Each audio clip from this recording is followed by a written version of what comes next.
అమెరికాలో అదానీ మీద పెట్టినటువంటి కేసులు, క్రిమినల్ కేసుల్ని అక్కడ కోర్టు కొట్టివేయడమే కాకుండా మళ్ళీ ఇలాంటి కేసులు పెట్టకూడదని చెప్పి కోర్టు గట్టి తీర్పు ఇచ్చింది. ఆయనతో పాటు మరో 2 అసోసియేట్ల మీద పెట్టినటువంటి కేసులు కూడా కొట్టేసింది కోర్టు. ఈ డీల్ ఏదైతే ఉందో అమెరికా భారత్ డీలు, ఆ డీలు ఒప్పందం జరిగిన తర్వాత ఈ కేసులు కొట్టేస్తారు. కావాలంటే చూడండి, ఈ డీలు అదాన్ని రక్షించడానికే ఈ డీల్ చేసుకుంటున్నారు అని చెప్పి మొన్న అడిగారు కదా. మరి ఇంకా డీల్ జరగకముందే ఆయన మీద ఉన్నటువంటి కేసులు కొట్టేశారు. మరి దీని గురించి ఏమంటారు? ఎలాంటి ప్రాపగండా చేస్తారు? నరేంద్ర మోదీ అధికారాన్ని ఈ విధంగా తాకట్టు పెడుతున్నాడు, దేశ భవిష్యత్తుని అమెరికాతో డీల్ కుదుర్చుకొని అదానీ కోసం అని చెప్పి అన్నారు. ఇంక డీల్ కుదరనే లేదు, కోర్టులో కేసును కొట్టేశారు. దీని గురించి ఏం మాట్లాడతారు? అంటే అక్కడ కోర్టులు ఎందుకు పనికిరావని మీ ఉద్దేశం?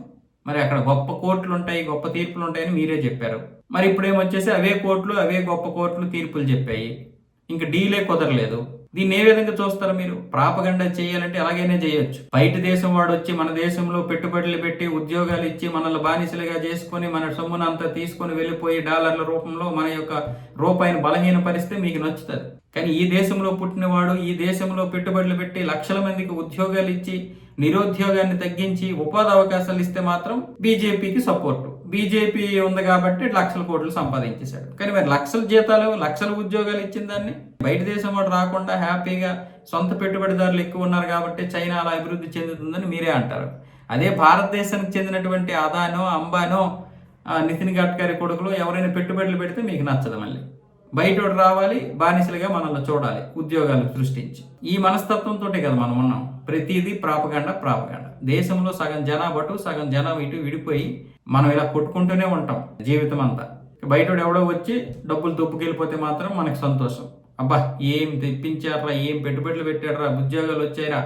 కానీ వాడు ఇక్కడ నుండి తీసుకెళ్ళిపోతున్నటువంటి డబ్బు ఎంత బలహీనపరుస్తుంది మనల్ని. ఇక్కడ ఉన్నటువంటి వాళ్ళకి ఉద్యోగాలు ఇచ్చి ఇక్కడ ఉన్నటువంటి వారు పెట్టుబడులు పెడితే పన్నులు మన దగ్గరే ఉంటాయి, అసలు ప్రీమియము మన దగ్గరే ఉంటుంది, ఉద్యోగాలు మన వాళ్ళే ఉంటారు. కాబట్టి ఇక రూపాయి బలహీన ఎలా పడుతుంది అంటే బలహీన పడడం తగ్గుతుంది. అందరూ మన దగ్గర పెట్టుబడిదారులే ఉంటే.